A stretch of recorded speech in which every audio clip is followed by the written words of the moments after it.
Hello everybody, welcome back to EAFC 25 with the Aston Villa save, and we are just about to start Season 2, and we've left off exactly where we ended last time. In fact, we've gone forward one day. We had 13 days before we play Liverpool, now we have 12 days before we play Liverpool, and we have an offer for Illing Jr. from Borussia Dortmund with a loan to buy. So I think what we're going to do is just let them have him on a year, maybe a 2-year loan?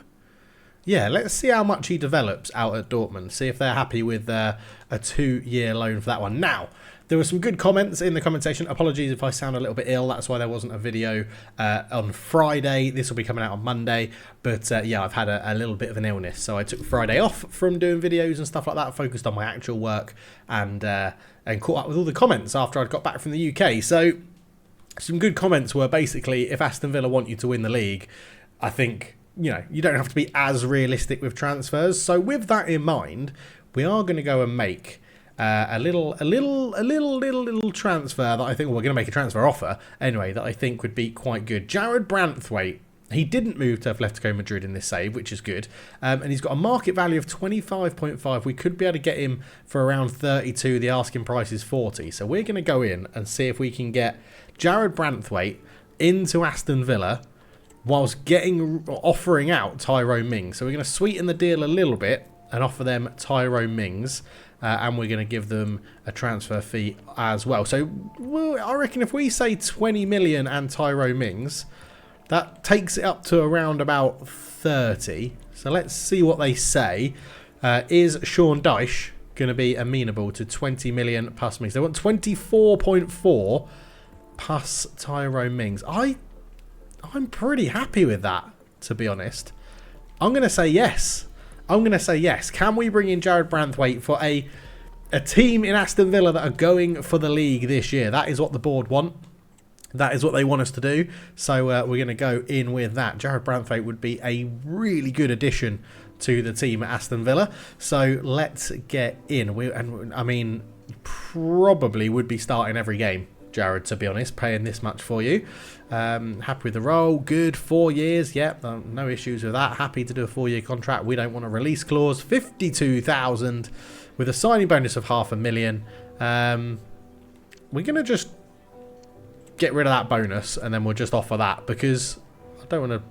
Yeah, good. Right, he's in. Jarrad Branthwaite's in. We just need Tyrone Mings to agree deals. It looks like it's all gone through. Jarrad Branthwaite joins Aston Villa. So Tyrone Mings plus £24.4 million brings in Jarrad Branthwaite from Everton. The board are happy with that, giving it an A rating, and that is awesome. So now our 3 main centre-backs will be Konza, Torres and Branthwaite, and then we've got a youngster playing as backup centre-back number 4 as the backup, which I'm very, very happy with. So let's advance forward. If there's any news, we'll come back for it. If not, we'll be playing Liverpool. So it is confirmed Samuel Illing Jr. will go to Germany on a 2-year loan to play for Borussia Dortmund. Hopefully get some first-team football and a bit of experience while he's out there. We have had a few more offers for players coming in, so we are just negotiating through these. We have negotiated Bogards to be just a loan move.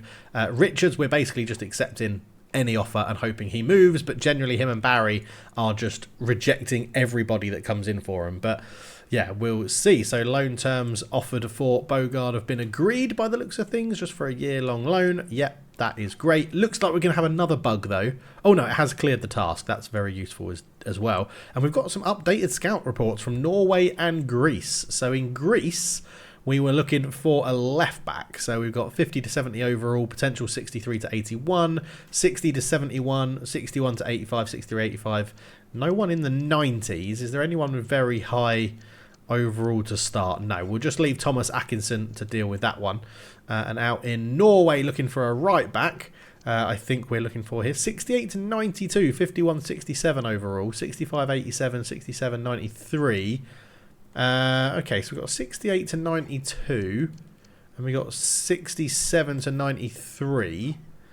We could bring in a little Norwegian. Let's bring in Kjær Knudsen at 16. In fact, let's bring in both of them because we've cleared out some of our youth players anyway, and we actually have a new country to go and scout as well. So let's get out to Let's go Southeast Asia. Let's go into Singapore. Why not? Where I'm currently based. 3 months in Singapore. Let's see if we can find like a technical central midfielder.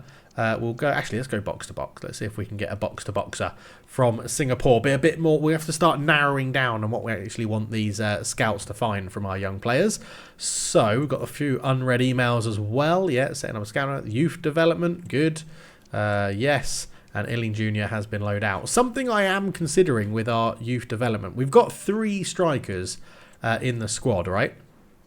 If we search by position and go the other way around, we've got Evan Ferguson, John Duran, and Openda as our sort of outstanding striker, is Openda, since selling Ollie Watkins. I was thinking that, because we play a 4-4-2, it'd be useful to have 2 like backup strikers, and I'm thinking about bringing in, if we go sort by position again, maybe Arthur, who's done pretty well in the youth competitions when I've used him. 56 overall, but 70 pace. He's got 72 acceleration, 69 sprint speed, 65 shooting and 67 shot power. I'm sort of thinking in like the Carabao Cup we could give him a run. The other one is that we are training Matthews to be a striker because he's got finishing 65 and he's got good pace. Acceleration 78, sprint speed 68, good agility, and he's got the dead ball as well. So we could potentially use him for set pieces. He's got 107 weeks till he actually becomes a natural striker. But 5-star week for Arthur's up there, 3 still skill moves, 5-star week for, he's got flair and Trivella, or technical and Trivella. So, do you know what? I'm just going to do it. Let's call him up. We are going to call up Arthur, the Scotsman who's come through our youth academy. So he'll be homegrown and an academy product, which is great. And it gives us that 4th choice striker in case of injuries as well. So, all looking good at the moment. We're playing Liverpool in 3 days. So another youngster leaves the club on loan. Lamar Bogard leaves for Ipswich. He should get a decent run out there. Should get some game time as well. So hopefully he can come back and improve. We're on game day against Liverpool actually. So yeah, the squad is looking a little bit thin potentially. I guess the best way to do it is to actually look at the team management page, because you can see here. So we're still going to stick with our 4-4-2. This is what I'm thinking for the starting lineup this year, although I probably would start Branthwaite in there, to be honest. But Branthwaite will start on the bench. We're going to be looking probably like this. Martinez in goal, Elias Yellert, Torres, Konza, Tierney, Ramsey, Kamara, McGinn and Bailey, and Openda and Duran up front. It's a strong bench. Redondo, Onana, Rogers, Mudryk, Bellingham, Tielemans, Ferguson, Branthwaite and the youngster Charles on the bench. Even, I guess we're not looking thin at all, actually. We've got quite a lot of players. We're trying to sell Barry. Marshall's had an offer accepted on him as well. Don't know about Jaden Philogin. Is weird. He's the highest rated left midfielder we've actually got, but his attributes aren't the best at playing left midfield. So we'll have to keep an eye on. I think I prefer Rogers after what Morgan Rogers has done for us over the seasons, but we'll have to wait and see. Baron Shea, I'm happy to sell if we get a good offer. Richards, we're trying to sell as well.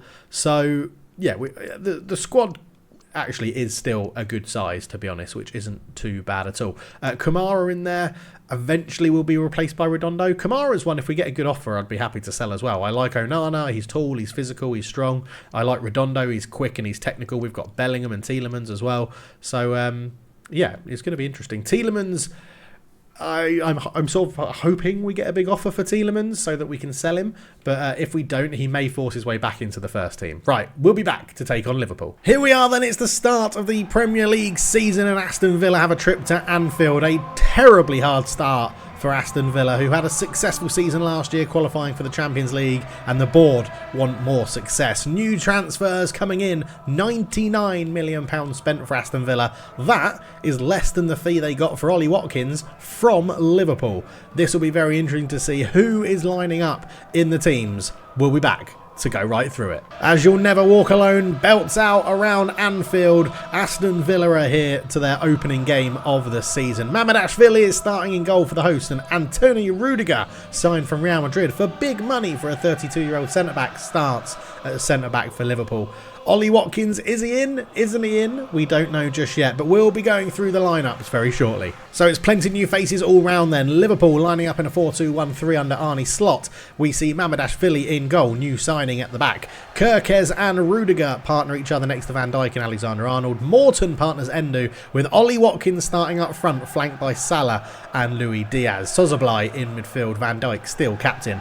Aston Villa give debuts to a number of players in their 4-4-2 system under Unai Emery. Martinez in goal. It's Kieran Tierney coming at left back. Kamara, McGinn, Bailey and Jacob Ramsey play, with John Duran partnering big money buy.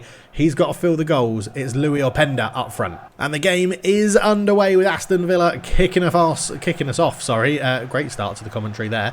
But yeah, the 4-4-2 proved successful last year. Both of these teams have strengthened. Let's see how the game unfolds. McGinn shifts the ball out to find Jacob Ramsey. Starting over Morgan Rogers with this one. He could be offside there, Tierney, but he's shown adventurous to get forward, or being adventurous, I guess is the word. I'm a little bit ill. My commentary is a bit all over the place, but Kieran Tierney offside in this first Aston Villa attack. So this will be Liverpool's first real possession of the ball. Trent Alexander-Arnold looks to put it up towards Mo Salah. His header back finds Endo. I think it was meant for Alexander-Arnold, but Mo Salah will look to take on Kieran Tierney, and he has. Kieran Tierney not showing the best defensive work for his first outing. Watkins has a shot. It's a really good save from Emi Martinez.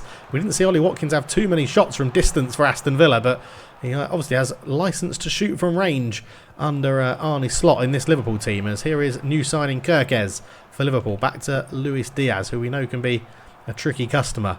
Endo from central midfield out to Luis Diaz again. Uses his teammate as a bit of a shield, and Salah wins that ball back. Luis Diaz on the edge of the box. Another shot from range. Another save from Emi Martinez. Ollie Watkins has picked the ball up on the edge of the box after a poor clearance. Lays it all the way back to Endo. It goes into Kerkez, the left back. It's another save from Emi Martinez. And, well, it's all Liverpool at the moment. Good football this from Aston Villa as Louis Openda just leaves it off to Elias Yeller. John McGinn tried to get it across, but Szoboszlai was well placed for the interception. Ollie Watkins looks to launch a counter-attack against his former team, and well, Luis Diaz has tried to put the ball through. Great defending from Pau Torres to get there in front of Mo Salah, which is no easy feat. 15 minutes gone. It's an entertaining game. Both teams on the attack. Liverpool definitely dominating the shot count at the moment, as Tierney is going to come forward with this one. Has he got any options in the box? He just tries to swing in across. It's actually going to come to Boubacar Kamara, whose shot I don't think was deflected. It's not. It's terrible. John McGinn finds Kamara, who's getting involved in the game quite a lot. Tries to put it back towards his central midfield partner. McGinn made a good run, but Morton got on the loose ball after it was deflected. Ollie Watkins again trying to launch a counter. Pau Torres, another really good challenge from him in the centre. He was so crucial to Aston Villa last season. All the balls deflected through. Openda's in! Louis Openda! He's got his goal on his debut. He pounced on a loose ball. A really good bit of poaching from the striker. Number 10 for Aston Villa has replaced the goals of Ollie Watkins on his debut. Just got the wrong side of Rudiger. In on goal. Right-footed drive. Mamardashvili had no chance. And it's 1-0, and it's Openda. He's here. He's firing Aston Villa to glory. Mo Salah picks the ball up in midfield and looks to launch Liverpool forward. Salah shot from range. They've not been afraid to shoot from range, but it's really not testing Martinez that much, really. Not giving him too much trouble.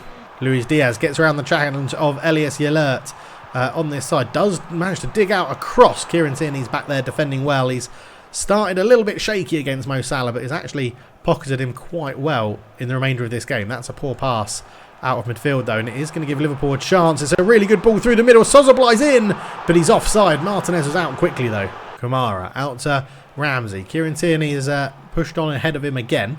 Kamara does give Tierney the ball. Swings in a nice early cross towards Openda. Oh, it's a really good save. He was offside. Great movement, though.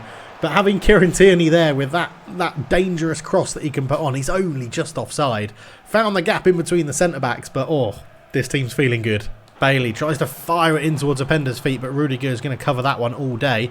Watkins comes forward and gets around the challenge of Kamara.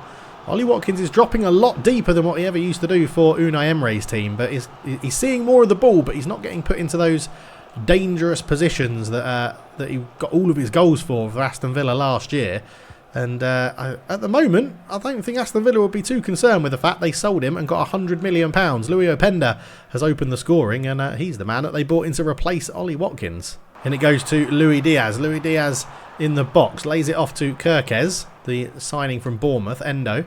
Alexander-Arnold has drifted inside, and that is half-time. 1-0 to the away team, 1-0 Aston Villa. So no changes at half-time for either team as Szoboszlai tries to bring the ball forward over the halfway line. Endo into Salah. Surely Arne Slot would have given his team a rocket up their arse going into this second half. He definitely would be asking for a lot more from Ollie Watkins. Oh, Trent Alexander-Arnold just gets there first. Referee plays on for the little nick on the English right-back.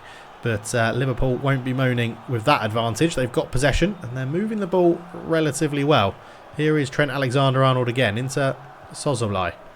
Morton, the youngster, thrust into the first team for Liverpool on this opening day of Season 2. Szoboszlai. Endo gives it back to Szoboszlai. It looks like Ollie Watkins is playing a little bit higher up the pitch. That's a poor pass that Leon Bailey's going to pounce on. And Openda can come forward and he's got Duran. Oh, really good defending from Van Dijk. And that's annoying because John Duran would have been through that other strike partner, alongside Openda is definitely open up for grabs. It's going to be whoever starts the season better between Duran and Evan Ferguson. That's a really good ball through. Ollie Watkins is in. Ollie Watkins, what a save from Emi Martinez. So Liverpool blink first with the substitutions as Morton, the youngster, goes off to replace by Alexis McAllister. They take a corner short here as Szoboszlai does work it into the box. He finds Virgil van Dijk, shot past the post from Diaz. Oh, what a ball through from Alexis McAllister. It's got Luis Diaz in the wrong side of Elias Yalert. Luis Diaz still going. Good save, Martinez. Can he get up for the rebound? Yes, he can. Good goalkeeping from the World Cup winner there with Argentina. And that just goes to show the difference that Alexis McAllister can bring. I'm going to assume he must have had a knock or something for not being in the starting lineup. But yeah, Morton was called in. He did a decent job, Morton. But Alexis McAllister already proving to have a bit more of a bite in midfield. I've pressed the wrong button. Virgil van Dijk will have one of the easiest interceptions he's ever had in his life. Kamara fires this one in towards Duran, who's held it up really well. Just caught on it though by Szoboszlai. And Duran hasn't really got into this game. To be fair, we haven't actually created that much. Louis Openda's one chance has really been the main impact in the game. Great defending from Konza, obviously fighting to keep his first team spot with the arrival of Jared Branthwaite for £24.5 million, with Tyrone Mings going in the other direction as Elias Yalert has made a good run forward here. Elias Yalert can swing this one in towards Duran with a header. It's a header down but off target. So Liverpool with another substitution in midfield. Endo off, Curtis Jones coming on, and Aston Villa preparing two substitutes of their own as well, with Evan Ferguson coming on to replace John Duran, and Boubacar Kamara, who was out for a long time last year with injury, is replaced by Onana. Mo Salah's done really well to jump past Kieran Tierney with a wonderful first touch, and Mo Salah, he's not got too many options. He does find a nice backheel pass to Szoboszlai though. Konza's there, good challenge. It will be a corner with 20 minutes to go. The Anfield crowd are making the noise heard and Liverpool are turning the screw here as Mo Salah does try to get past. Tries to dig out a cross. Great header from McGinn to get a little clearance on it towards the edge of the box as McAllister tries to put that one out wide. Does find it into Darwin Núñez, who's come on. Free volley. Watkins is there. It had to be Ollie Watkins from that range with that sort of volley. He's made it 1-1. Good finish from Ollie Watkins. He's haunted his old club. And, well, it was a good block there, but it just fell to Watkins on the volley. And he's not going to miss from there, is he? Really good finish from Ollie Watkins. Right into the bottom corner. Martinez, no chance. Jacob Ramsey leaves it off to Kieran Tierney. He hasn't got the best pace. Has got the wrong side of Alexander-Arnold, though. And it goes. Mamardashvili with a not a great punch, to be honest. As Mo Salah flicks it on. And Onana is just back there mopping up all of those sorts of dangers. Leon Bailey holds this one up. Just trying to do too much. And Kirkez robbed him of the ball. And Luis Diaz comes forward. Now we know that once Liverpool gets some momentum, they can go on and score a winner. I think that's going to be a yellow card for John McGinn there. Just scything down Luis Diaz as he tried to launch a counter-attack. The captain for Aston Villa is going to pick up a yellow card. And with just over 10 minutes to go, Aston Villa do their final substitutions of the game. John McGinn, well, they've got one left, but I'm not expecting to use it. John McGinn off for Redondo and Bailey off to be replaced by Mudryk. Darwin Núñez into the box. It's a really good tackle from Pau Torres. He had to get that one right, although he's lost out to Watkins there. Konza does win the header and Martinez can pick that one up. And Yeah, we are under the cosh a little bit here now. Ferguson, his first real involvement since coming on. Onana knocks it out just to find it to Elias Yalert. Took a heavy touch. Luis Diaz robbed him. And Redondo's going to have to come over and help his right back here. And he just holds Luis Diaz up and then flies into a tackle and misses the ball. McAllister puts that one through to Watkins. Watkins, really good save from Martinez again. Watkins could have won it against his former club. And he is wanting to win this one. You can tell, Ollie Watkins. It was Emi Martinez that kept us in the game. Mo Salah gets round Tierney, who's starting to flag and get tired. Oh, it's a lovely square ball. Luis Diaz wins it for Liverpool, surely 2-1 with the final kick of the game. 88 minutes gone. Villa are going to have a couple of minutes to try and find an equaliser.